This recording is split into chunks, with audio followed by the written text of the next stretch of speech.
I do believe that the current moment in history we are going through, there is a demise of a civilizational cycle, which is the Western-centric one, and there is a demise of the international world order at the same time. And this is momentous. It's going to create unbelievable change. Donald Trump is not a cause of this collapse, would you agree? But Donald Trump is a response to this collapse. A manifestation of the collapse itself. Netanyahu is manifesting the actual essence of what the apartheid state of Israel is about in a way which doesn't leave doubt in anyone's mind.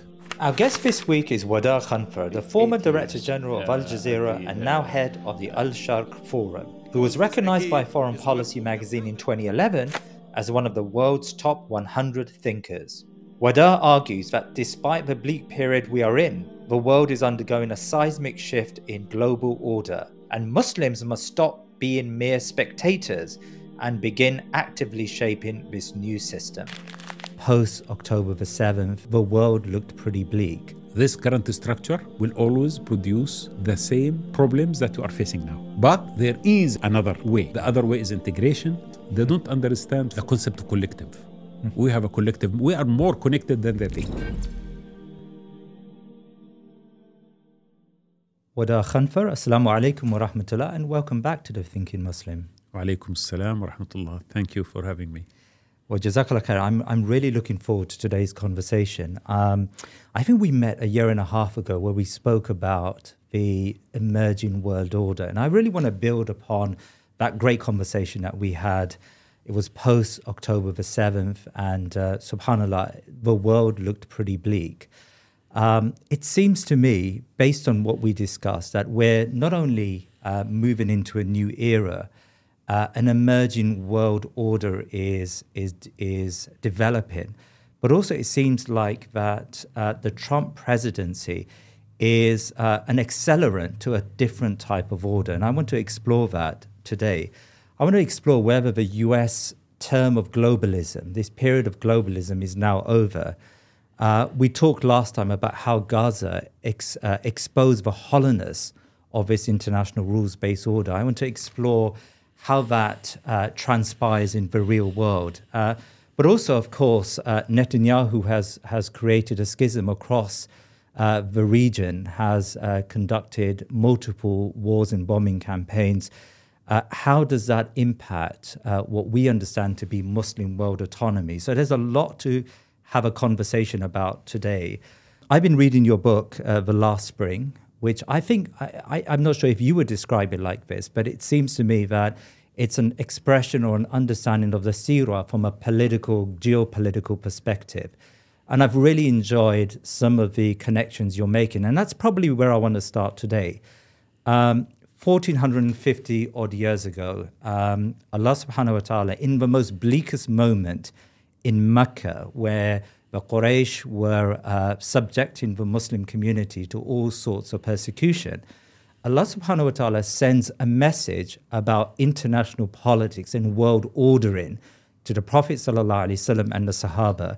And you talk about this in your book. How does he do that? Thank you very much, Akhi. So let us start by saying the following. The 23 years of the prophetic action, a prophetic message and mission led to the biggest geopolitical shift in the world in history. That's how, just why, we will go back and understand why. Because for 700 years, the world had a clear world order between the Persians and the Romans.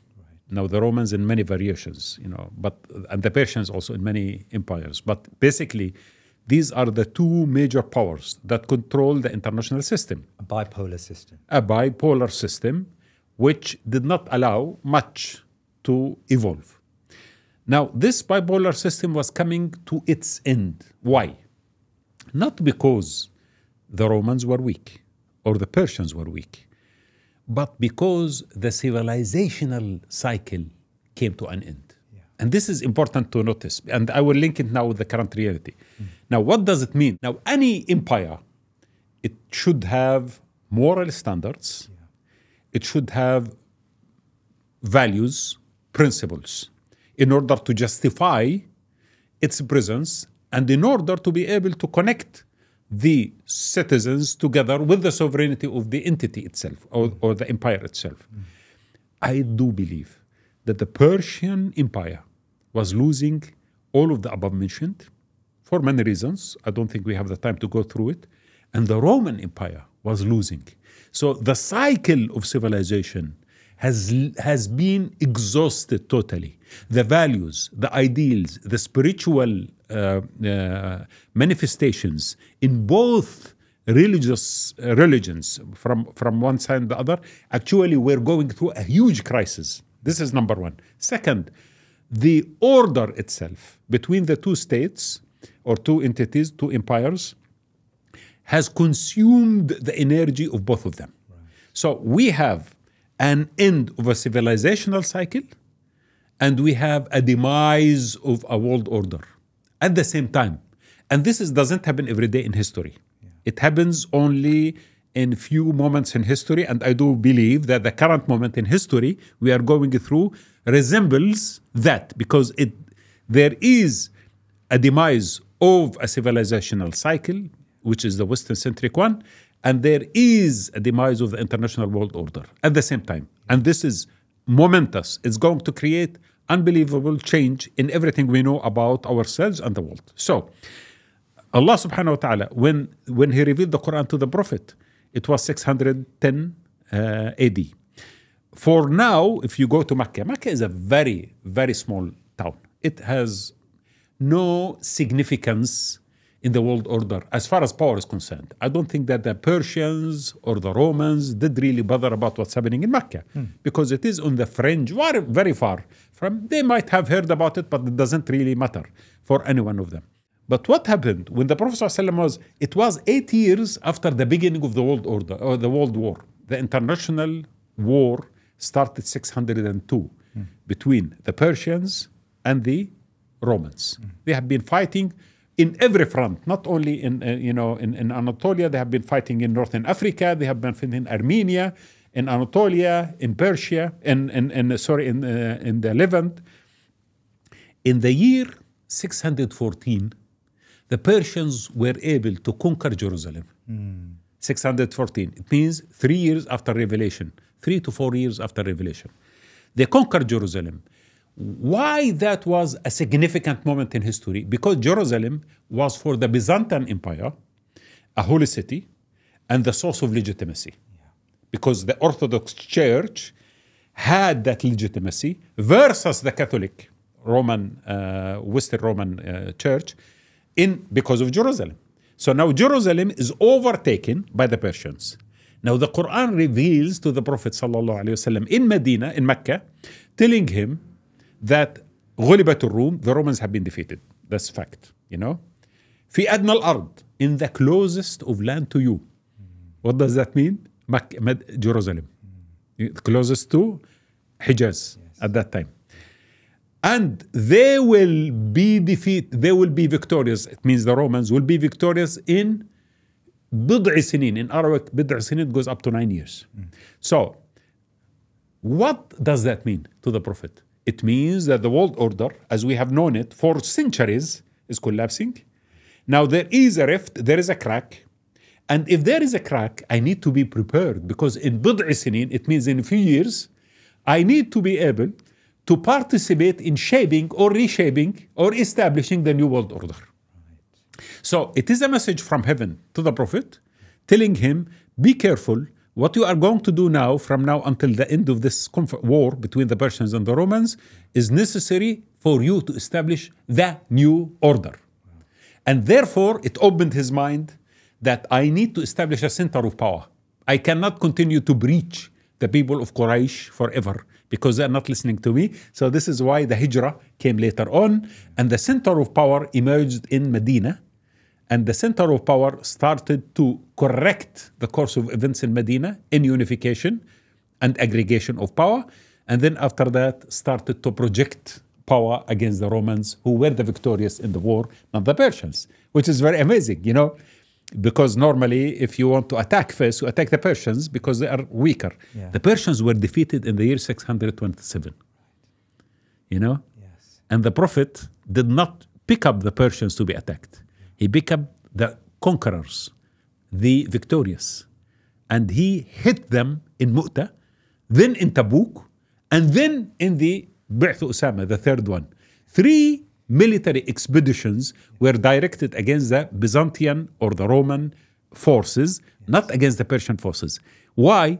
Because if you really need to inherit the new order, you need to immediately go against the one who is victorious because he is still recovering. You don't want to allow him to recover and establish the new order. The defeated is defeated anyway. You can later on go and inherit his land, and this is what happened. Persia was easily, conquered much more than the Roman territories in Palestine and in Syria. So this is important. So the surah or the Surah Al-Rum, the verse that you refer to, is actually gave the guidance, the strategic guidance for a geopolitical confrontation that made the Prophet ﷺ aware of his own strategy to inherit the order when it is going to collapse and when the necessities emerge to rebuild it. More than 1 million Afghan refugees are facing an uncertain future, forced to leave countries they once sought safety in, now with no resources, no shelter, and nowhere to turn. Vulnerable families are being deported back to Afghanistan, a country still reeling from instability, insecurity, and limited infrastructure. What awaits them is not a homecoming, but hardship. Baitulmaal is responding on the ground in Afghanistan, mobilizing humanitarian aid such as food and clean water to affected families. This crisis calls for compassion and immediate action. With your support, we can provide life-saving aid and hope to vulnerable Afghan refugees today. Turn your compassion into hope. Wadah, this is extraordinary because when we think about the Seerah and when we read the Seerah, we almost place the Seerah in an accidental logic. The Meccan society, they persecute the Prophet ﷺ. He then looks for a power base and then he finds Medina. And so a lot of it is determined by persecution and weakness and a lack of a base in Mecca. What you're arguing here is that Allah subhanahu wa ta'ala has said to the Prophet ﷺ, there is a world order changing. There is a new configuration that's around the corner. Now you need to prepare yourself to prepare a power base in order to exploit that world order. Am I exaggerating the point? Is that exactly what you're saying? I have found when I studied the Prophet life, sallallahu alaihi wasallam, from a strategic point of view, that there is very clear strategy that controlled all his expeditions, alliances, military battles during the whole time of Medina. Right. It's not clear. For some people, they think that the Prophet ﷺ was sitting in Medina and the Quraysh came to attack him, then he had to respond to them. Yeah. But the Prophet ﷺ, from the moment he arrived in Medina, Yeah. he started building strategically Really? foundations for a polity, an entity, which he called it Ummah, Yes. in order to fill the vacuum that will soon emerge when Mecca is conquered. Yeah. So think about it. Why the Prophet ﷺ, 6 months after his arrival in Medina, he will send a military expedition to the coast of the Red Sea in order to interrupt the trade routes of Quraysh with Syria. Why?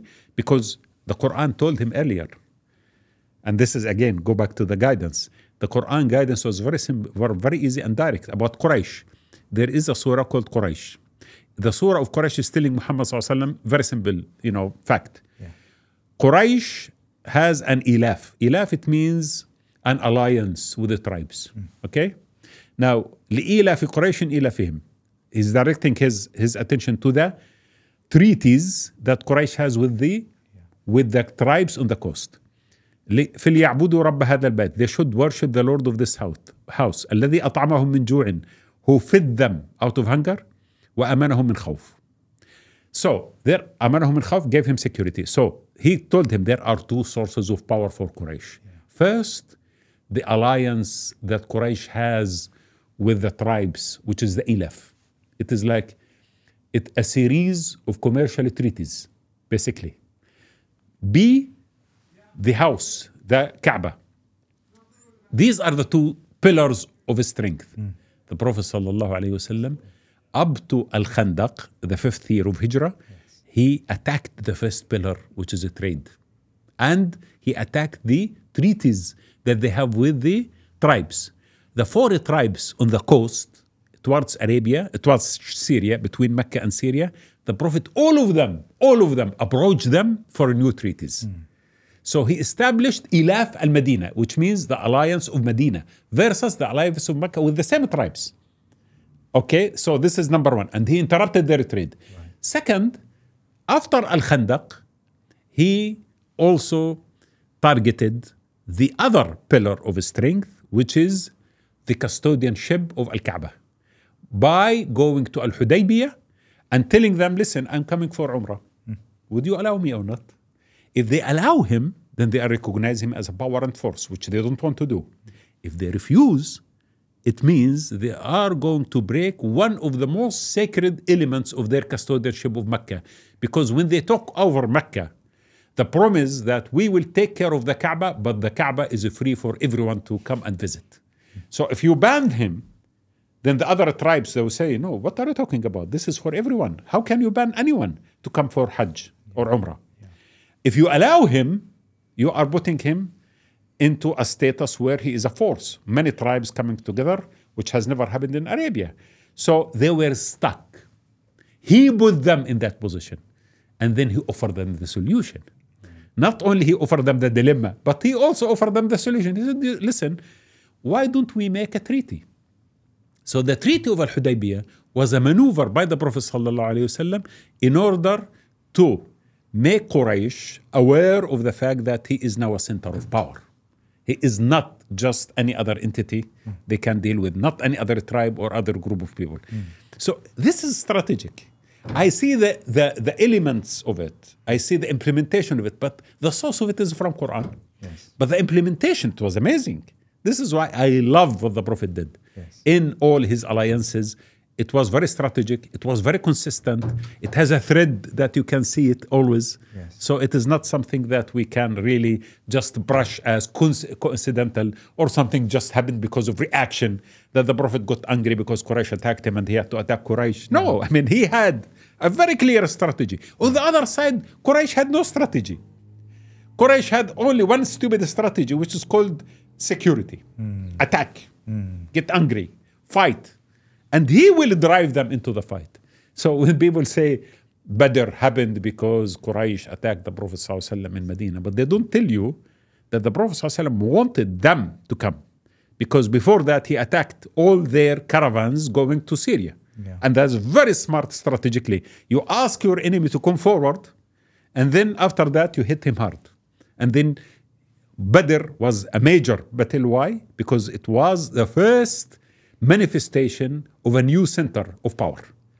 You know, it's not anymore these refugees now escaping from Mecca going to Medina. No, they have a very organized army which was able to project power and to win a war. So you have to take them serious. Not only Quraysh, every tribe in the surrounding area must take them now from now on serious. This is why after Badr he started making all the alliances with the tribes who previously were with Quraysh, but now they could see that Quraysh is going down and Muhammad camp, peace be upon him, is going up. So I'd rather ally myself with the newcomer and the newborn power rather than the decaying old regime.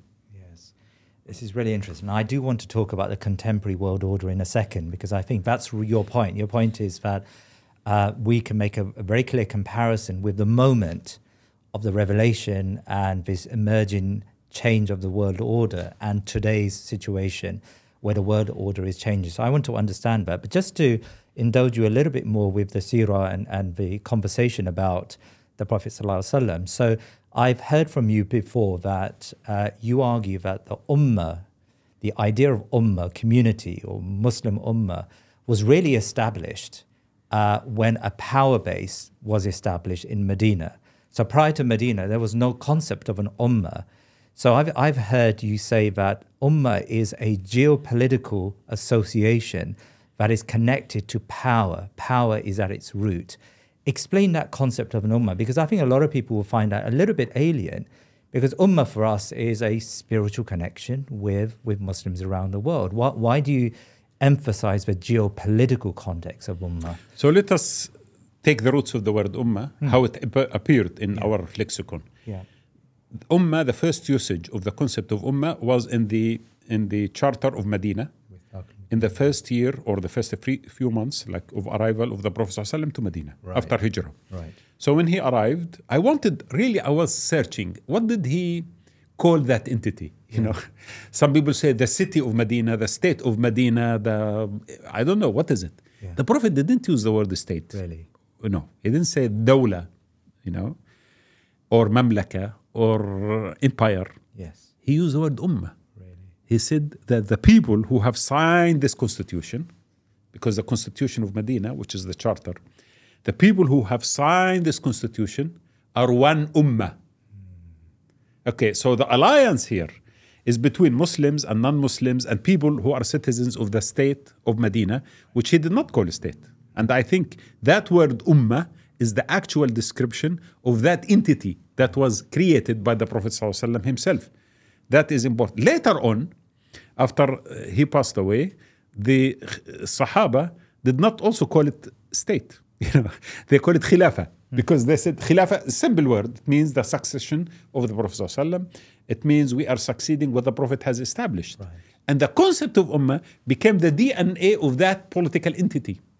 So it was given that the ummah is that kind of structure formed with the guidance of Islam, regardless, of course, of the citizens of the ummah, if they were Muslims or not. Yes. Because you must remember that in Syria, in Iraq, and in Egypt, 60 to 70% of the population or more were actually non-Muslims for about 2 centuries. Of the after Islamic conquest. Right. So it means that ummah was not entirely an Islamic. It means Muslims. It's not a spiritual bond amongst Muslims. Right. It is, beside the fact that it could be a spiritual bond if you like, but the most important element of it, it is actually an architecture that describes a sphere of influence, a sphere of political and power. And that's what we call ummah. So the manifestation of that over 13th century was a concept of khilafah. Right. Because we have never understood the concept of nation state is alien to us. Right. Because nation state emerged in the West and sent back to us. Yes. But the concept of ummah is original. Yeah. It's native into our culture. Yeah. Now, when the concept of nation state was sent to us after the First World War, replacing 13 centuries of consensus, political consensus, in a form of khilafah or the form of the ummah, then our new, let us call it, total loss of direction started. Yes. Because we don't know now this new entity, this new nation state, this new state which we inherited. What kind of bond should it have with the rest? Yes. Because if you exclude the ummah, then every nation state becomes individually interested in its national interest. Yes. Which means there is no bond, there is no coordination, there is no geopolitical center. It means that there's no national interest amongst all of them. And this is why today we are weak. And we will continue to be weak because the architecture itself is wrong and it will always produce weakness. If I lived in this political architecture that you're calling an ummah, what would be the impact on my daily life? The first and the most important thing, the citizenship of that architecture is to the meta entity, to the ummah, not to the imarat, to the imara, or to the kingdom that you have been born in. Yeah. Because always I give the example of a great traveler called Ibn Battuta, who traveled in the 13th century, beginning of 14th century, from Tanja in Morocco up to Maldives. And he crossed thousands of miles. He crossed through many entities, political entities. And most of these political entities, Muslim entities, were fighting against, and they're not in alliance with each other. But he, as a human being, was not classified as someone who is from the city of Morocco or Tanja or a Moroccan guy, for example. Wherever he goes, he was treated as a citizen of that entity he is residing in. So when he arrived in India, the king of India sent him as an ambassador to China. When he arrived in Maldives, he became a judge in Maldives. When he arrived in other countries, he became a qadi, whatever it is, or official position. Why? He was educated. No one questioned, what is your citizenship? The citizenship, as far as you are part of this vast meta structure called Ummah, it doesn't matter who controls the territory you came from, which king, which emir, which sultan, it doesn't matter. So that is number one. So it liberated the human being from the hegemony of the state. Really? Today, we are citizens of the state, and the state has the upper hand above us. And the state has huge power over everything we do. The state could deprive us from our citizenship. The state could reduce our privileges, could confiscate our wealth. But previously, we were not part of that kind of political entity. We were part of this great umbrella called the Ummah, and no state has the power over us. Ibn Khaldun, a great scholar, for example, born in Tunisia, but when he went to Damascus, he became the chief judge. In Cairo, he became the chief judge in Cairo. Yeah. And no one said, sorry, but he's not Egyptian. Why? Because Ibn Khaldun is Ibn Khaldun. It doesn't matter. The other scholars, because me and you, if you ask, for example, what is your madhab, you might say, I'm Hanafi. So Abu Hanifa, does it matter if he was Persian or an Arab? The fact that he's Persian, for example, does it make it for us less convenient to become Hanafis? We never really bothered to ask this question. But today, he's Iranian. You might not follow an Iranian alim. Maybe Iranians will follow Iranian alim.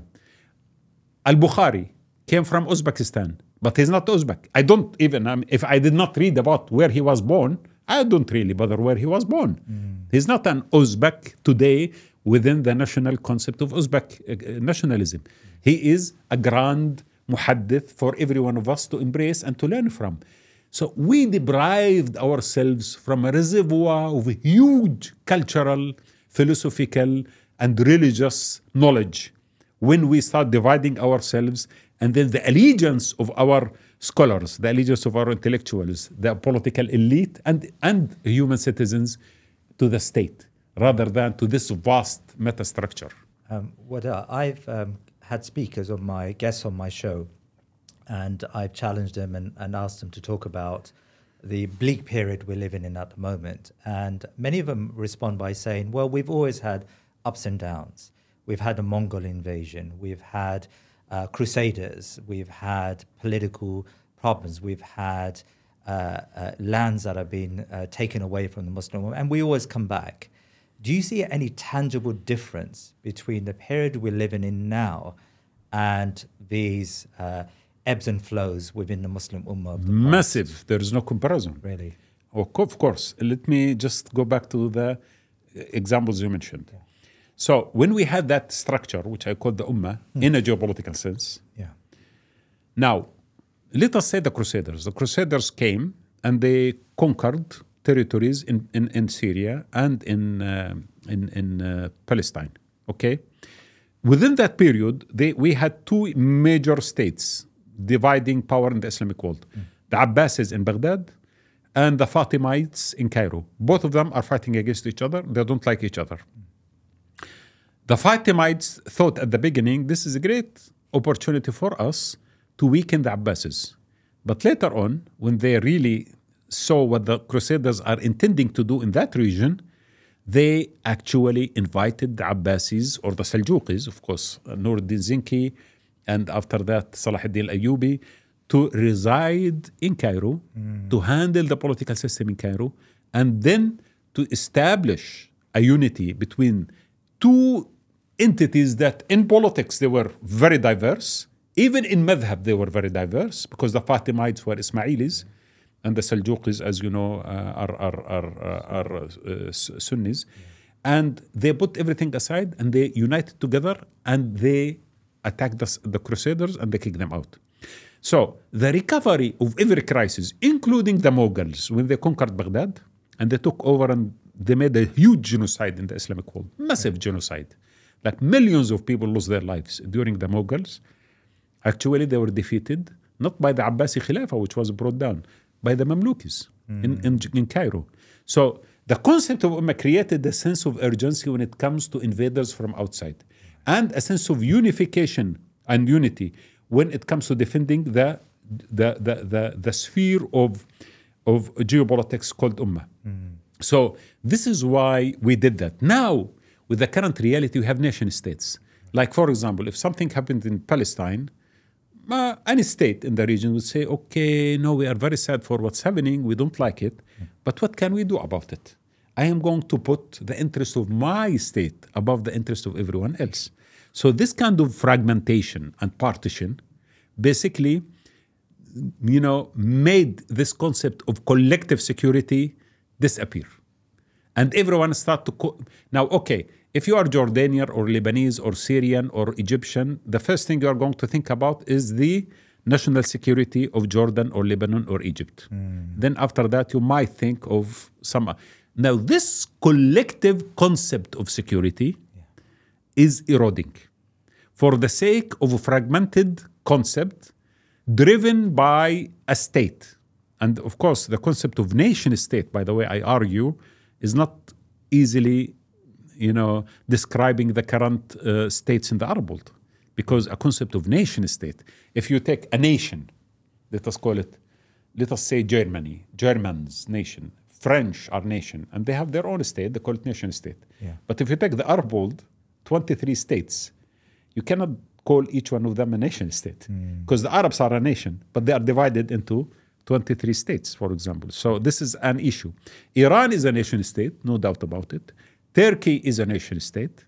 The Arab world is many states, but the concept nation state is not really as descriptive as it's supposed to be, because we have some entities which do not have that kind of nation in a sense. So we are trying to manufacture a new identity, for each one of them, which we are failing dismally, of course. After 100 years now of a new map in the region, I can say the structure inherited to us or forced upon us by the French and the British after the First World War has failed. Right. And if something after 100 years does not operate, do you expect another 100 years it will be successful? So this fragmentation led to civil wars, to sectarian wars, to weakness, and to poverty. So I am now easily can say that this experiment over 1 century has failed. And we need to imagine and to think about something else beyond the fragmentation and the partition. So are you saying that the reason why we are different, this period is different to all of those periods, those bleak periods in Islamic history, is that the Ummah as a concept of power, as a concept of geopolitical power is missing within our mindset? True, yeah. Really? We don't, not only in the mindset, in the reality. Really? It means, for example, we have an attempt to establish something, the Arab League, it failed dismally. Organization of Islamic Conference, which became Organization of Islamic Cooperation, it failed dismally. For example, in the dealing with Palestine right now, OIC and the Arab League issued many statements, established many committees, nothing happened. And their basically performance was, very weak to a large extent. Yeah. Why? Because each one of them is calculating the individual interest of the state rather than the collective. So there is no collective sense of security at this moment in time. And when you are thinking as a state of partition, you will not go beyond certain boundaries, so you don't upset the Americans or invoke Israeli wrath upon you or create troubles for yourself with the Western world. And therefore, you will accept a massacre or a genocide taking place in Gaza. And you would say, what can I do about it? Not only that, you could be even complicit. You could even support the Israelis by trade. You could even work with them because you want to protect yourself. Because you would tell me, and I heard this from many politicians, our main target is to protect our state. This is the most important. Yeah. My state is the most important thing. And after that, I will think about everyone else. Yeah. So I want to talk about the contemporary period. And we did discuss the shift in the world order, but that was pre-Trump. A lot has happened with Donald Trump's presidency. So just bring us up to date with what you believe is shifting in this international system, and whether you believe that Donald Trump is in a way an accelerant. Is he upending this post-1945 order that America created? Yeah. So let me come back to this current system, compare it with the system that the Prophet ﷺ did have, the opportunity that he had after the World War between the Persians and the Romans. So think about the current reality. Yeah. I argue that the current reality has, in the same moment, the end of two systems, a civilizational cycle and the world order. Right. Which has, okay, let me explain this. The civilization cycle of the West started in 1492 or in 50, whenever, everyone could argue whenever, but I choose 1492 because this is the year when Columbus arrived into in Latin America, and this is when the Portuguese were able to go around the Islamic world into Asia, into India. But from that moment, we had many world orders. We had the world order driven by the Spanish or the Portuguese first, then the Spanish, then after that the Dutch, then after that the French, and then the British, and then the Americans. But all of the above mentioned was within the same civilizational cycle. Yeah. It's all Western. Now, what was the driving force behind that civilizational rise, which in my opinion was impressive to a large extent, no doubt about it. I mean, technology, art, enlightenment, everything. The core of that was a combination between Protestant culture, which gave the West capitalism, liberalism, and many ideas. The Renaissance. Yeah. Renaissance. Yeah. And also the ideas of rule of law, equality, and justice and so on. So the values. Right. Now, I do see the current reality in the West giving up the two pillars that the Western civilization established itself on it. The religious concept and the spiritual concept, in my opinion, is the worst ever in the history from the moment that the Roman Empire embraced Christianity. Right. This is number one. Second, the pillars of international law and justice and equality have committed a lot of mistakes. It's become a joke. The West is fighting against international law. Yeah. ICC, ICJ, when it comes to Israel, they are fighting against it. The concept of equality and justice and liberty and so on and so forth is becoming like a very distant memory.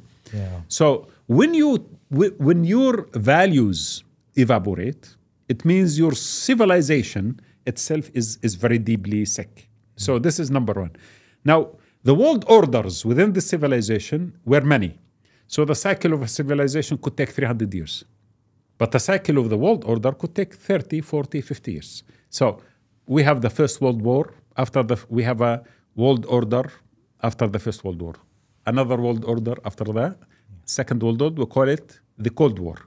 Then we have the post-Cold War. So we had three world orders at least in the 1 century only. But we had many others even in the other previous centuries. Now both of them are coming to an end. The civilizational carrier of the order itself is weakened, and the order itself is cracked because there is something called China rising. And some people say China is rising. China is not a newcomer to the scene. China is the oldest power that the world, oldest organized power, empire which has 4,000, 5,000 years of history. And China, traditionally used to be the center of trade. 30% of the world economy before the 17th century was controlled by China. So China is not something just happened to land from the moon. But China is reclaiming its position in the world order. And we have the Americans who represent the last manifestation of the Western hegemony, are actually very scared to lose their position. Yeah. So they are trying to fight whatever possible war against China economically and maybe in the future even militarily in order to prevent China from regaining its position, which the Chinese think that they are entitled to have. So this world order with unilateral power the Americans had is actually now going down. And a new thing is going to be established. From now until then, we will have a lot of transformation.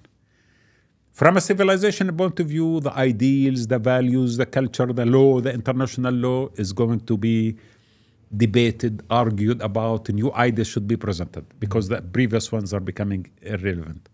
From the concept of world balance of power, which means the world order, we have to have a lot to go through.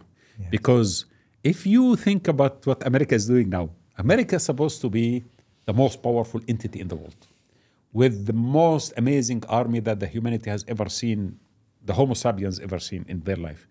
But when you start using the tactics that you're using now, which are desperate measures to keep yourself in place, you are losing a lot. First, the overreach, the American projection of power goes beyond certain limits. And when that goes beyond certain limits, it invokes reaction. Second, there is tactical decisions taken rather than strategic one. For example, when Mr. Trump says to Europe, you need to spend 5% of your budget on arming yourselves. Yes. Okay, so tomorrow, after 5 to 10 years, when Europe is powerful enough, why they should listen to you? America controlled Europe because America is much more powerful than Europe, and Europe was in need for the American power. But if tomorrow France and Germany has the most amazing army, so why they would really follow your instructions when it comes to Russia or it comes to China or anyone else? Because they will feel powerful enough to act based on their national interest rather than on your guidance, which has been done so far for a long time. So I think the Americans are losing power and losing alliances. They are losing Japan, which is amazing. I mean, Japan has been always after the Second World War, a great ally. But now when you push China to take a position, Japan to take a position on China, in the future, if we are going to fight with China, are you siding with us or against us? You are putting them in a position where they are going really to think of other options. You are pushing all Asian countries to, feel that you are a burden on them. Yeah. Because Asia has its own logic. Asia knows China for thousands of years. They know, they lived with China. They know exactly what China is. They know the danger of Chinese manifestation of power, and they know the benefits of Chinese economic rise. And they have reached some form of agreement with China between ASEAN and China and so on and so forth. Now you are forcing countries like Philippines and others to take stance on South China Sea while you are trying to push China out of its own sphere of influence.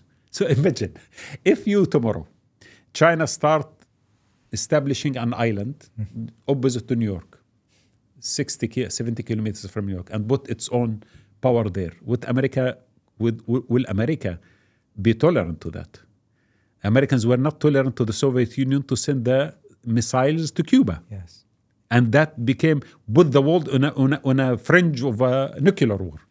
So why you, the Americans, are coming to my territory, to my land, and you are establishing your power and sending your submarines and establishing your military alliances like AUKUS with the Australians and the British to contain me, and then you expect me to be as polite as saying to you, you are most welcome.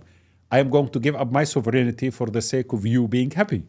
Of course, the Chinese have to arm themselves to prepare for war and to build their armies and to think that, okay, we believe that the Americans are going crazy and we have to protect ourselves. So this is why we are heading towards, this psychological concept of me losing power is putting the Americans in a position where they are losing their mind. Yeah.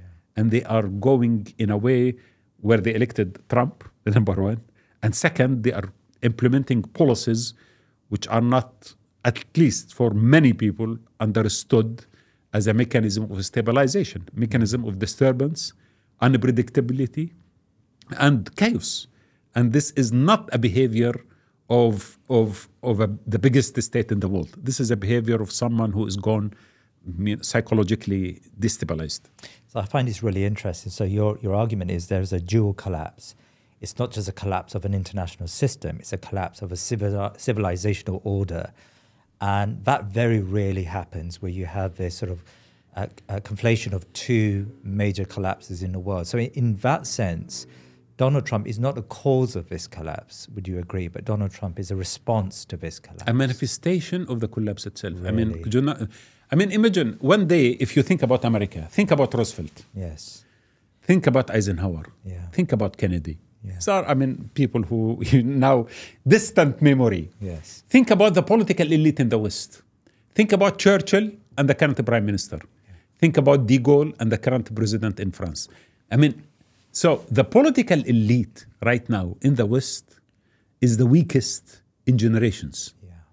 So this is another manifestation that not only in America, in most of the Western countries, we are seeing deterioration of political strategies, of grand strategies, of ability to understand through statesmen, not politicians, through long-term thinking, not immediacy, These people are tacticians and they fail in the tactic. Yeah. How would you interpret the current war against Russia, for example, unless if it is a misjudgment, a decay of political elite? Yeah. It's unbelievable. They follow the American footsteps in a war which it has no meaning for the Europe. So, in my opinion, yes, the civilizational decline is actually leading to this current manifestation of weakness of leaders, and it will lead to much worse. It will lead to rise of nationalism, xenophobia. They need to define a new enemies. Always, the West needs an enemy, the other.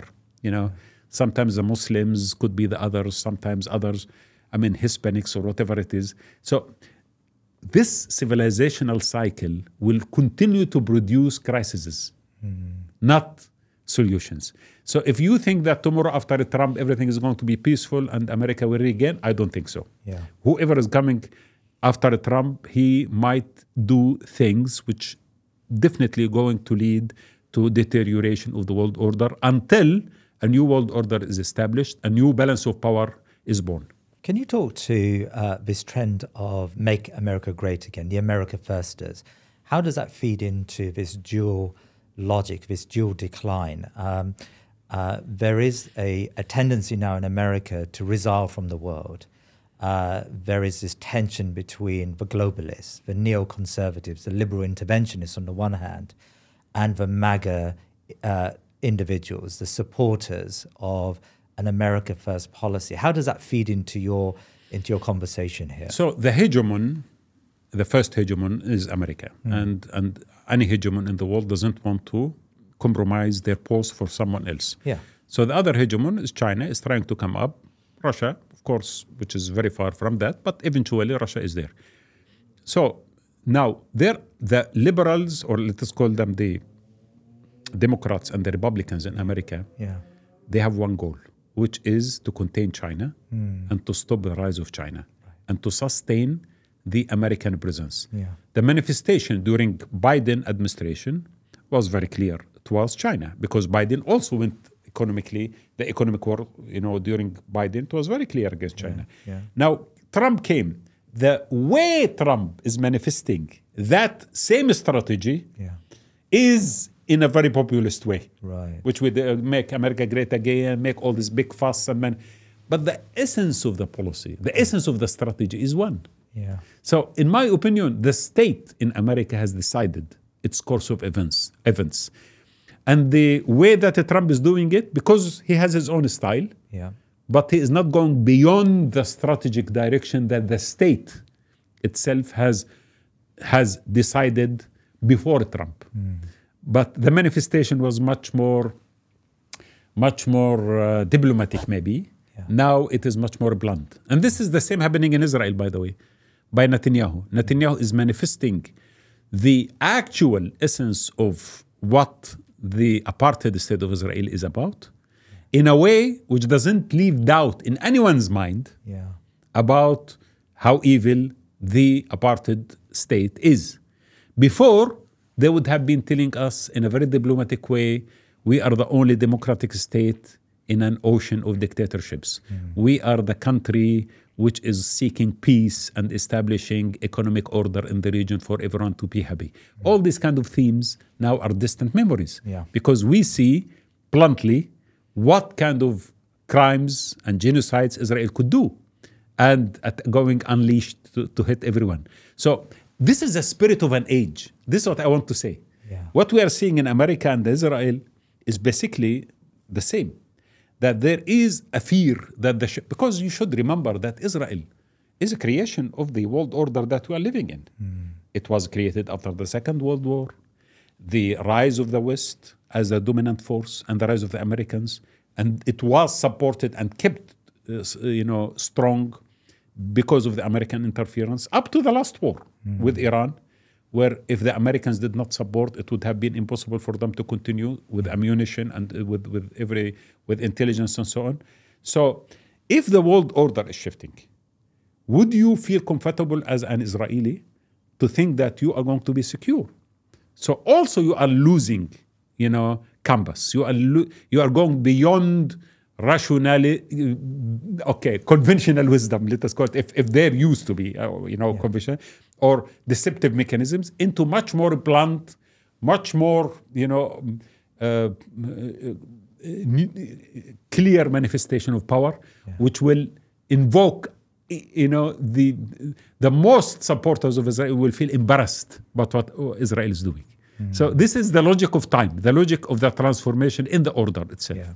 I want to come back to Israel in a second, but just on the China point, because just to complete that conversation, there was a book that did the rounds a few years back in Washington, The Thucydides Trap by Graham Allison, and I think the subtitle was, "Is War Between China and America Inevitable?" Do you think war between China and America is inevitable? So let us do it like this. Now, China definitely does not want war. Because China is not imperialist in its nature. Right. And they don't think that they need to colonize the world as the French, British, Americans did in the past. So what they need to do, they need trade routes. They have a strategy, very clear, built, road and belt and so on.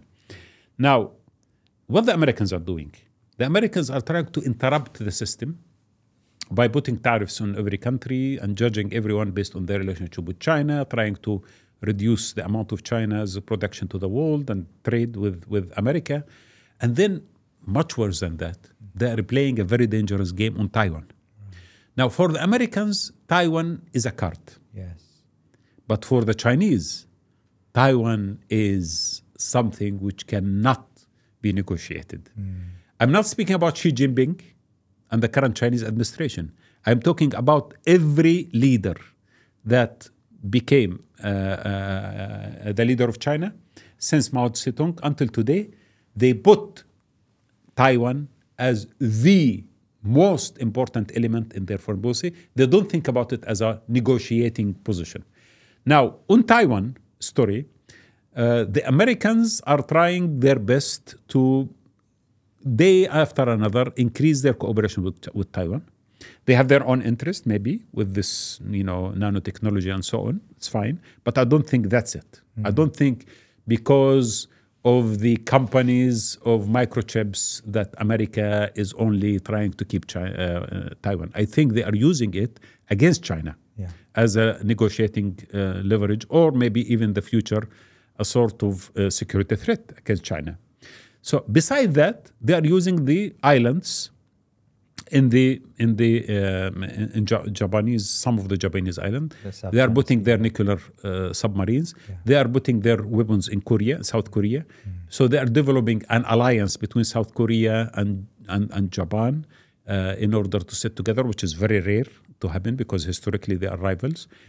So they are doing AQUAS, as you know. So if you are Chinese and you think about it, where this is heading, Am I going to keep silent until the end of time? Yeah. So when I see that the American Pacific Command is putting plan after another, in case of war, what I should do with the Chinese nuclear submarines or the Chinese nuclear missiles. If a plan like that is put, it means when the plan is there, the possibility of being implemented is there as well. Now, in geopolitics, you do not act based on good intention. Yes. You always think the worst scenario. And the worst case scenario for China, that they could be attacked and they could be deprived from their nuclear weapons, because China nuclear weapons is the weakness. I mean, they have their nuclear weapons and they put it on rails that they hide inside tunnels, but they could be attacked and destroyed, or at least prevented from action. This is why now their strategy is to put these nuclear weapons on submarines, and the submarines could fire from the sea, and they could hide and live for months and years under the water. And the Chinese and the Americans are sending drones to scan the oceans and to find where the submarines are hiding. So all of that is happening today. Yeah. So yes, are we going to see a war? If I'm going to bet, I would say yes. But what kind of war and how and when? That will depend on many factors.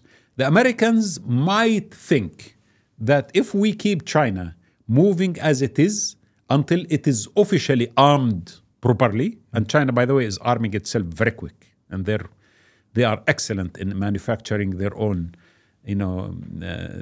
jet fighters and their own ships and so on. Am I going to wait for them until they are powerful enough that we cannot defeat them, or we should do something before that? That's a scary decision. Yeah. Now, technically speaking, I am worried about that. Yeah. It might not happen now or tomorrow or after a few years, but the course of event that we see, as you said, this kind of dilemma between me trying to prevent someone else from taking over and the other thinking that I will be attacked first, so I need to prepare myself. It might lead one day into something which we don't know what. I mean, who would have said, I mean, everyone knew that the First World Order will happen. The First World War will happen. Everyone knew before the assassination of the Duke in Sarajevo. Ferdinand. Yeah. So, but that was the moment when the war started. But before that, everyone was preparing for war. If you ask people, say, yeah, war is coming. But when and how, we don't know. So I'm afraid that some moments might come when either through misjudgment or overreaction could lead to a confrontation. We were talking about Israel and its interests in the region and what its core interest is. I'm struck by the ideas of John Mearsheimer, who's very problematic in so many ways, but John Mearsheimer talks about offensive realism, the idea that in order to project power, you need to have complete dominance in a region. And do you believe that America, one of the reasons why Israel exists in the Middle East is to be the hegemon and to prevent the rise of a authentic Muslim hegemon in the region? So let us put it like this. Now, Netanyahu has been saying to the world that I'm going to have a new Middle East. I laugh about this. Why? You know this word, the new Middle East? Yeah. I heard it year after another by many people. Yeah. The West, every few days, they come up with a new map for the Middle East, a new Middle East, and new, I don't know, imagination about the Middle East. This Middle East is thousands of years old. Yeah. This Middle East is unpredictable. And if Israel thinks that they can re-engineer the Middle East the way that they would like it to be engineered, they are mistaken. Yeah. They are projecting power in a way which can never be supported by any mechanism to change reality on the ground. Right. Why? Because what the new order, let us call it like that the Israelis will establish in the region is offering. What values? If you are going to have an order, at least you have to offer people something. You are offering people partition, civil wars, confrontation, and weakening them. Israel has an existential fear, and they think every actor in the region, every state in the region, if it is not today, it might be tomorrow or after 10 years, might pose a threat. So what is the right strategy in this case? Make this region busy in small wars amongst each other, fragmentation and partition, and make them less powerful than you. You must be much more powerful than all of them combined, and poorer than you. So this is why they needed a monopoly on nuclear. Right. Why you need a monopoly on nuclear power? Simply because in the mindset of a general fighting a war from Israel, okay, Iran has missiles, Turkey has drones, but I have nuclear weapon. If the worst come to worse, and I'm going to confront, many actors in the region, and I'm going to lose, I would rather threaten using the nuclear weapon, or I will lose the tactical or even strategic nuclear power. In this case, you have already gained an edge above others. You feel more secure. If someone like Iran, or anyone, it doesn't matter by the way, Turkey, Iran, Saudi Arabia, Egypt, anyone, decides to go into a program of nuclear enrichment, they will be targeted by the Israelis, because Israel has to keep the monopoly over nuclear in order to feel secure. So what we are in front of what now? We are in front of country is not only genociding the Palestinians and ethnically cleansing them, but also infringing on everyone's sovereignty in the region. So I'm attacking Iran, not because Iran supported Palestine, because Iran is trying to enrich uranium. So now it is not about Palestine, it's about Iran and Iran future. I am attacking Syria, not because Syria today is doing anything against the Israelis. Actually, the leaders of Syria many times said that we are not going to be a threat against Israel or a source of a threat against Israel. But the Israelis would like to see Syria dismantled and Syria fragmented. Why? Because they don't think about the current leadership. They think about 10, 15, 20 years to come. And Syria needs to be weakened further. They think about Turkey and the power of Turkey. So I need to establish for them an issue called the Kurdish problem in northern Syria. So it could weaken the state of Turkey. I think of Pakistan, which has another deterrence called the nuclear weapon. And that should be also in the radar of the Israeli action in the future. So Israel is going to be a problem for every state in the region, even the states who signed agreements with them. So Israel is standing itself from being an enemy in the region because of the Palestinian issue and whatever they are doing against Palestinians, into an enemy because of their threat against the national security of individual states in the region. So that is what Netanyahu basically has done. In my opinion, this will trigger another reaction from other states. The next few years, we have to monitor how this region is going to react to this Israeli hegemony, because no one is going to accept it. Even if some people sign a treaties called Abrahamic Accords and all this, this is going to be the surface of it. But deep down, the state of Israel, the Zionist entity, has created in the region a rift that cannot be redeemed by rhetoric or by Nobel Prize or by Abrahamic Accords or by magnificent press conferences. This is much more deep. What happened in Gaza and happened by the Israelis against everyone else in the region is a turning point. I don't think it is a moment where we can see lightly. It is very significant and very strategic. So let's circle back to where we started. We have a seismic shift coming in the world order.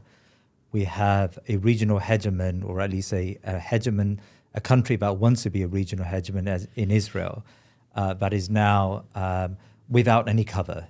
It is now engaging in naked power grabs in the Middle East and fragmenting these countries. You said earlier on that the Prophet ﷺ was preparing for Ummah power, preparing for Ummatic power, let's call it. How do we today prepare for that power? So there are three things the Prophet ﷺ said, which I think still valid for us, because I do always see the seerah is not history only. It's not a series of historical sequences. The seerah is an elevated reality in order for you and me to look at it as a model. And this is important. It happened in history, but it is a role model. That's important. So now, what the Prophet ﷺ did, there are 3 steps which I think everyone should, if planning for any strategy, should take into consideration. Number 1, clarity of vision. Khalas, the Prophet ﷺ understood his mission is Tawheed. He is a prophet, and therefore there was no compromise on that mission. The mushrikeen of Quraysh tried to make a lot of compromises, but he refused. قُلْ يَا أَيُّهَا الْكَافِرُونَ لَا أَعْبُدُ مَا تَعْبُدُونَ. Finished. I'm not going to worship what you worship. You will not worship what I worship. There is no way that a compromise in vision could happen. Yeah. So you need to have that. And that vision should sink deep down in everyone's heart to an extent that it is given. It is your DNA. It cannot be replaced. It cannot be, declining. So the second one, after that, he moved into something else where he established strategic direction. So he told his companions, my strategic direction, I'm not going to eradicate my enemies. So, so this is why, for example, when the angel asked him, should I destroy the people of Quraysh? He said, no, because in the future, some of their offspring will come out and worship God. So basically, his concept of change was not elimination, was not genocidal. He fought against it actually. He refused to kill the people of Quraysh when he conquered Quraysh. So strategically, he put some mindset for his followers where they should follow in order to change. We introduced, instead of the concept of conflict, he introduced a concept of tadafu'. Tadafu', it means I will expand in the vacuum and I will push my interest and the collective interest forward without elimination and without eradication. This is why the conquest, the fath, the word fath, is not occupation, never been occupation. When you conquered Mecca, supposedly you bring alien, your guys to rule Mecca, but you install the leadership of Mecca to run the affairs of Mecca. So previously, just a few days ago, they were enemies, but today, now they are converting and they are becoming the rulers of themselves. Yeah. When we, the Muslims, conquered Syria and Iraq and the rest of and Egypt and so on, we did not install in these countries, people coming from, no, we gave people the power. And that was important for the concept of conquest. So that is a very strategic direction. This is one principle, but I think I have 10 points which I published in my book about what are the strategic, guidelines that the Prophet put in converting the vision into the third level. And the third level is the imagination of the future. You need to tell the people how the world will look like if you follow the direction. Because one of the problems of a lot of great, thinkers and leaders, they think, they criticize, they analyze, they contextualize, but they don't describe the future. Once you describe the future, and you describe it not in a theoretical way, but you tell the people, I will guide you through so you may gain 1, 2, 3. Yeah. And that the Prophet ﷺ was very clear in his discourse. So while he is building executing his strategy, he is conceptually giving the people of the imagination of how the future will look like. Yeah. And that happened. So think about our reality now. In my opinion, the first strategy which I argue is the Islamic world, especially this region that in the center, should start thinking, instead of partition, should start thinking of aggregating power. Should start thinking of not necessarily unity, but at least aggregating the power in a sense of getting states and entities to work together. Like a European Union. European Union, ASEAN is a great example as well. Different mechanism, but it's also beautiful. So these kind of things. Yeah. I'm not arguing that we need to destroy nation states in the Arab world or the Islamic world and eliminate them. I'm arguing that we need to bring the cooperation into a strategic level where economically, infrastructure, human interaction is going to be much more open, and that will trigger a new course of event. Because from my reading in history, there are 2 trends in history that affected the 13th century of Islamic power. Yeah. The trend of partition and fragmentation, always leads to civil wars and always leads to weakness and poverty. And another trend of unification leads to power and leads to sufficient dignified life for citizens. And I'm not speaking about unity, I'm speaking about the path to unity. Once you start acting, thinking, filtering your behavior based on the concept that I want people to come to me, I don't want people to fight against each other, then sectarianism will decline immediately because it contradicts this strategy. Civil wars and the tribal wars will decline because it contradicts this strategy. But if the elite is narrow-minded and they see the small fights as grand ones, then fragmentation is going to be the way forward, which means weakness, which means poverty as well. Isn't the real problem, though, those elites, to be able to pull sovereignty together, to create an ASEAN style of union or a European Union, you need to have the buy-in of these elites. But these elites are deeply entrenched in their divisions. They're deeply entrenched in their nation states.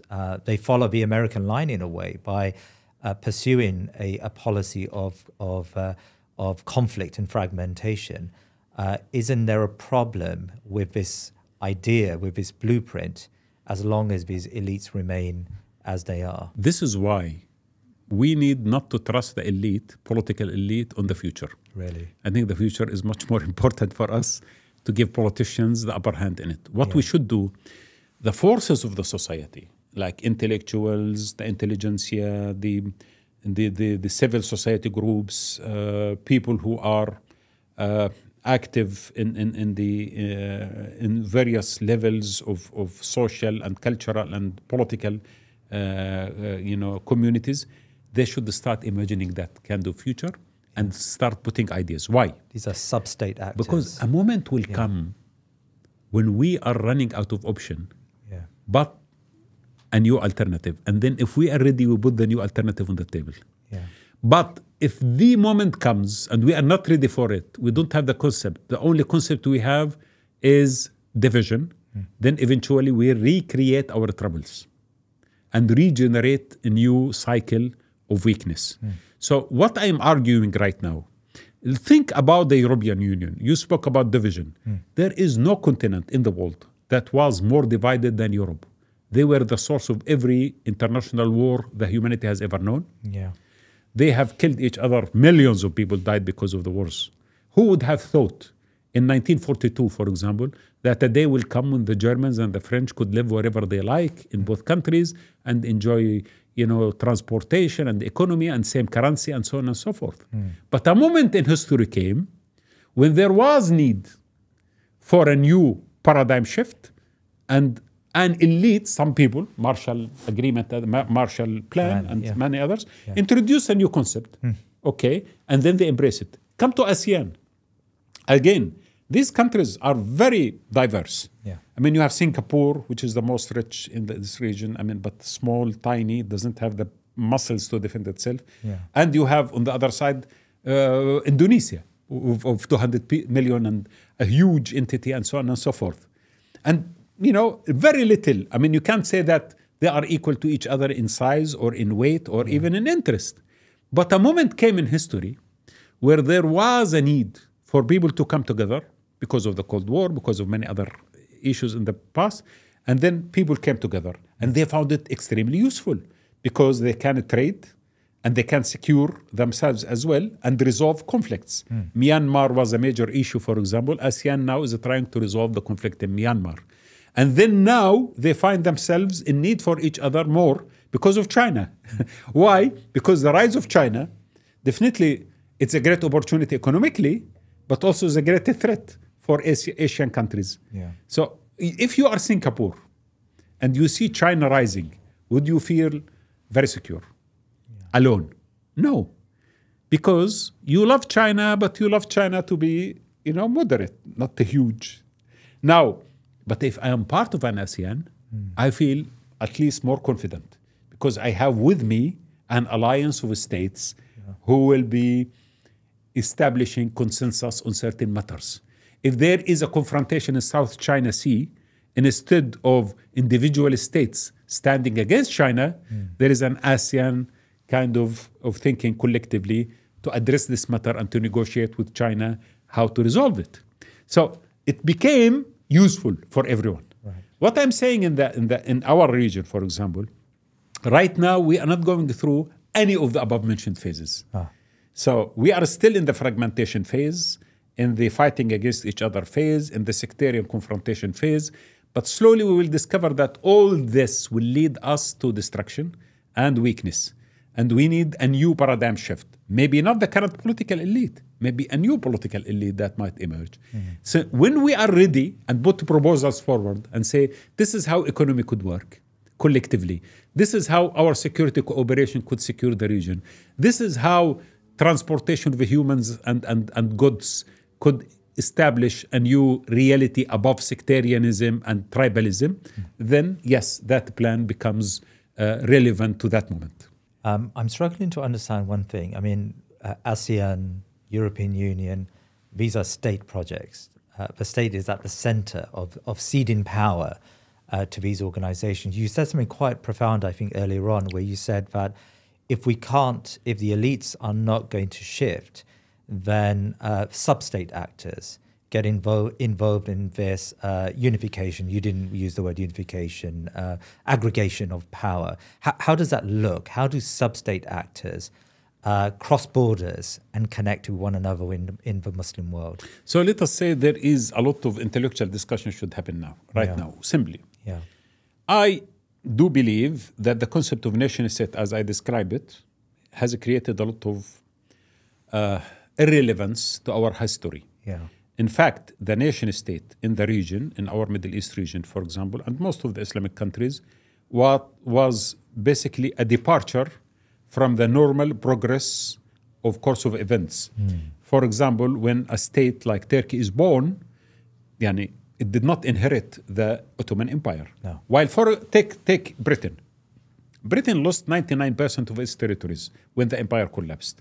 But Britain continues to be Britain and continues to be proud of its history and legacy. Yeah. They didn't say, no, the past was not us.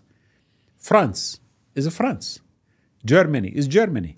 But if you take Turkey now, in the year 1924, the new Turkish Republic said, okay, this Ottoman occupation of our land ended, and now we are a newborn. So now what does that mean? That geopolitically there is no consistency in what you have. You don't inherit a memory, a cumulative spirit that has been in making for centuries. And that you need to start a fresh start, which will lead eventually to a lot of complications. You will learn later on to go to the same principles, but after decades of experiment. Yeah. In the Arab world, we have never had this experience of a state, in the current state, modern state, in the past. So we are trying to learn now. And I think all of us have realized that if the result of this structure is chaos, civil wars, confrontations, lack of resources, it is difficult to maintain in the future or to repeat. Yeah. What I'm speaking about the elite, we need to start challenging this concept of, separation. Right. We start thinking about integration. We start thinking about economic. For example, why not our economists have conferences from across the region? Okay, so this is what the practical economists must sit together and think about Right. it. Educationalists must sit and think, how can we have curriculums that could address the collective rather than the individual interest of the states? Yeah. The students' unions, for example, the professional unions should start communicate. Establish the virtual ummah if you cannot establish it in a geopolitical sense. Explain this virtual ummah idea, because I think it's fascinating. So the virtual ummah concept is what? The real ummah is basically this kind of open space where the ummah is interacting and geopolitically they are aware of their national interest. Right now, that needs political elite. The political elite is busy defending the boundaries of the polities and entities that they are dealing with. Yeah. Now, what about the rest of the communities? What about the professionals, the doctors, the engineers, the students, the scholars, the ulama, the scientists? They are at large.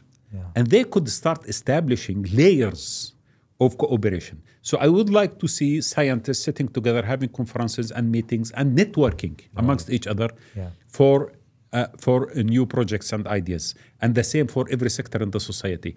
So we elevate our identity from belonging to the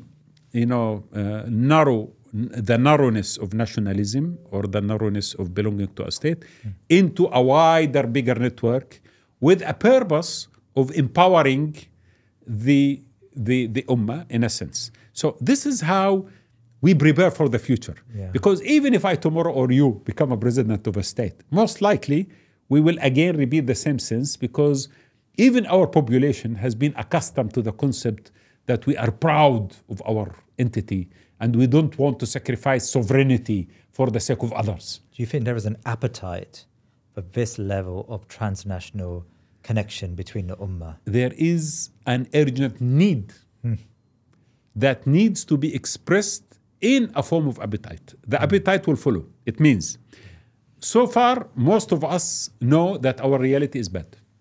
We are weak, we are divided, we don't know what to do, we don't know about the future, we are hopeless, and so on. A lot of us in the desperate generations now are emerging in the region. They don't know exactly, they are not promised neither prosperity nor political freedom. Okay, so the answer is what? We have to ask ourselves, speak to them and tell them, listen, this current structure will always produce the same problems that you are facing now. But there is another way. The other way is integration. The other way is aggregation. The other way of sitting together. So could we start now thinking about it? So that becomes, because I think we went through brainwashing during the last 1 century. They convinced us about a structure. I remember what Mr. Churchill, of course, is one of the great architects of this current reality, because, the Middle East, Sykes-Picot, and after that, Churchill was a very important factor in this. Churchill said, tact is to send someone to hell and make him look up to the journey. So I think what they did, they sent us to hell and they made us enjoy it and think, wow, we gained independence, we have magnificent flag, we have lovely sovereignty. But technically speaking, we have much more miserable time right now than any other moment in the last century. So definitely there is a problem. So we need that kind of thinking. I'm not against people loving their land, associating themselves with their countries. It's beautiful. Why not? If you are Jordanian or Palestinian or Saudi or Emirat, whatever, you should be proud. Okay, fine. You have your culture. But that doesn't mean that this should prevent you from thinking of integration in economic terms, in social sense, in opening the borders for people to move in establishing infrastructure that link us together. I would like to see trains moving from Istanbul straight to Damascus, from Damascus going up to Morocco even, or to the Oman. Why not? Encourage people to have cheaper flights so they can travel. Encourage them to live wherever they like. Encourage the universities to grant people from across the region the possibility to educate themselves.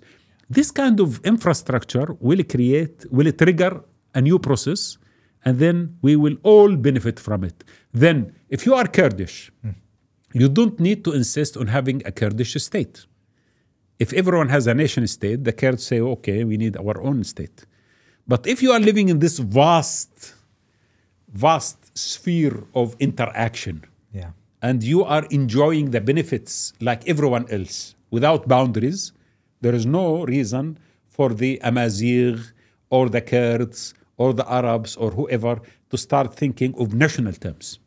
They will think of collective terms while they enjoy the cultural specificity and variations as a beautiful cultural diversity, rather than converting that into a political disintegration.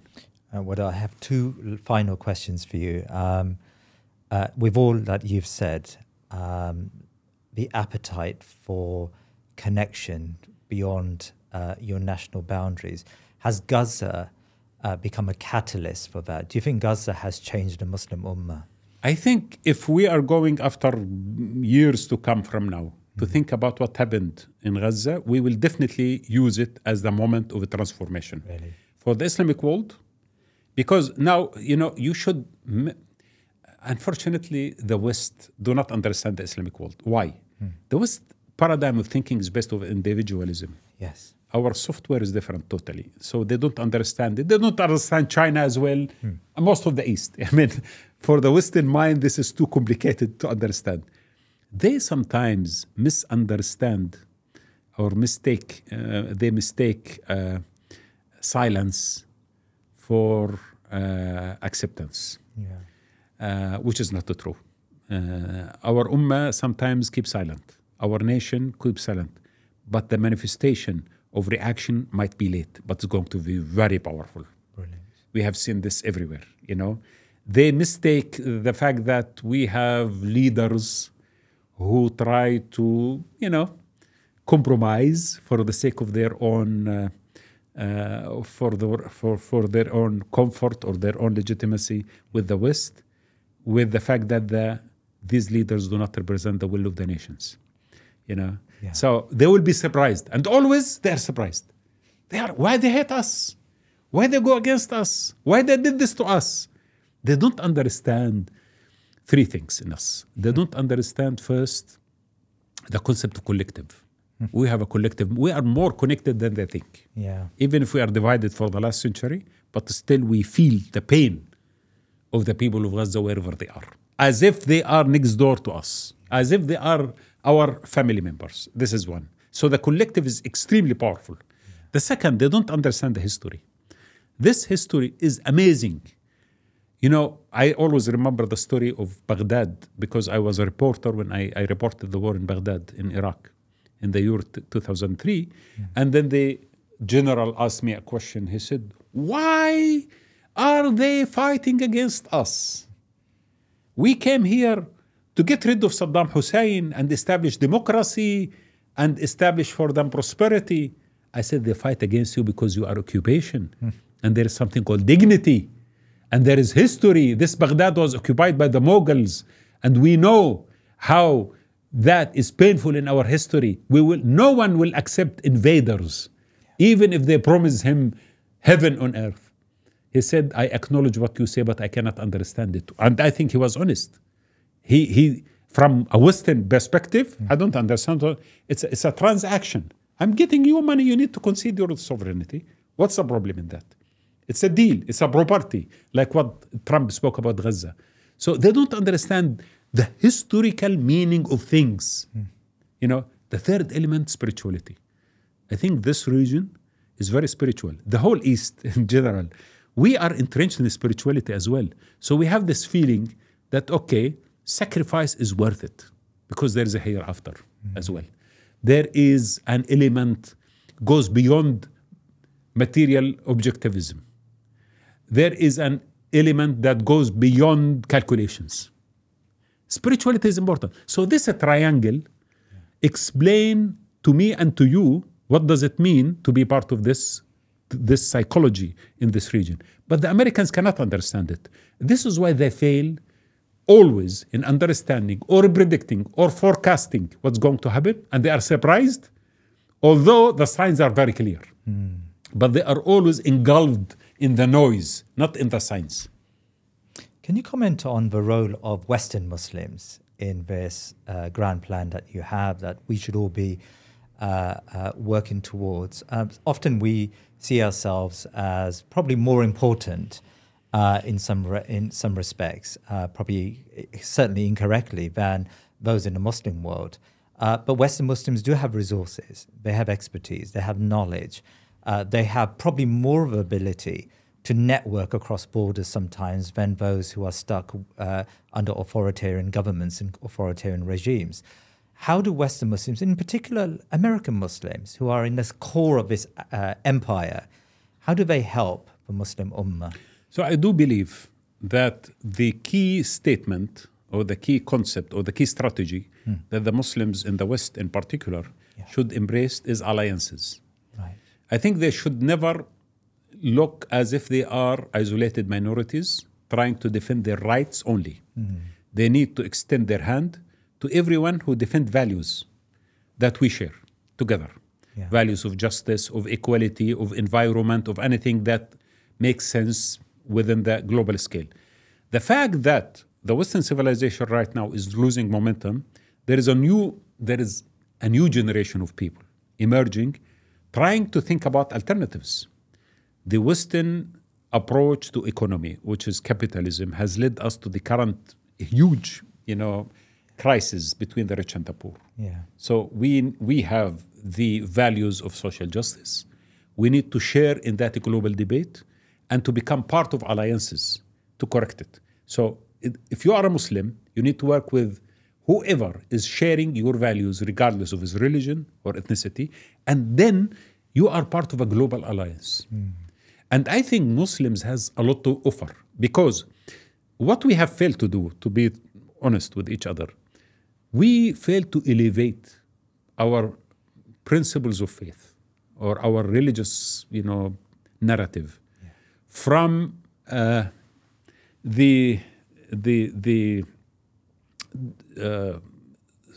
narrow, ritualistic, religious discourse into a global, vast human interest. Yeah.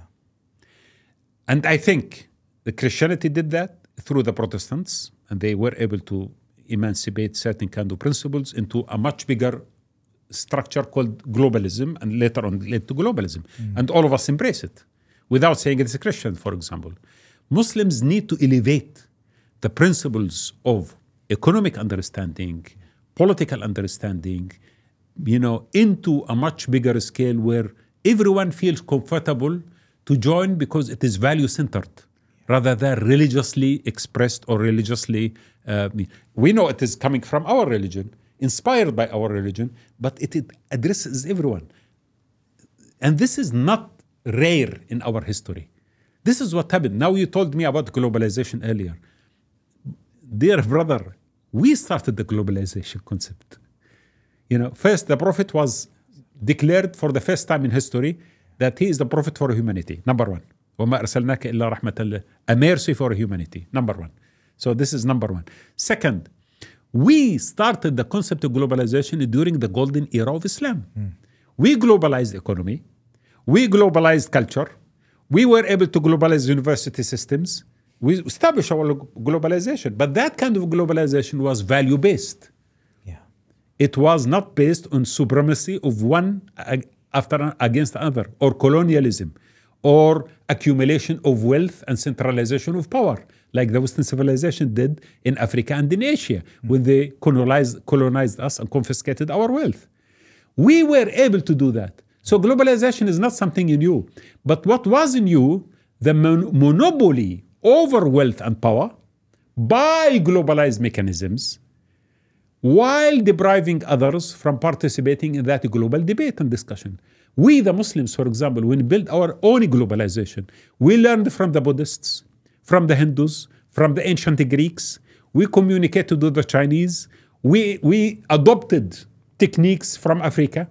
We enriched societies everywhere, Muslim societies, to be part of the local culture and local philosophy and local tradition, while they maintain the pillars of faith. That was it was very diversified, it respects everyone, and did not allow anyone to accumulate wealth or power. Yeah. But the rest is a history when it comes to the Western globalization.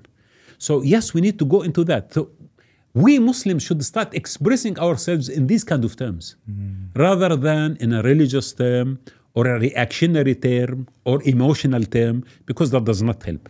It will only isolate us further, and people will look at us as very narrow-minded minority. Wadah Khanfar, I'm still suffering from jet lag, and I've had 4 hours sleep last night, but I feel thoroughly refreshed after today's conversation. Jazakallah khair. I think it's been a really fantastic conversation. Thank you so much for your time. Thank you very today. much, Akhi. Shukran. Thanks a lot. Barakallahu feek. Please remember to subscribe to our social media and YouTube channels, and head over to our website thinkingmuslim.com to sign up to my weekly newsletter. Jazakallah khair.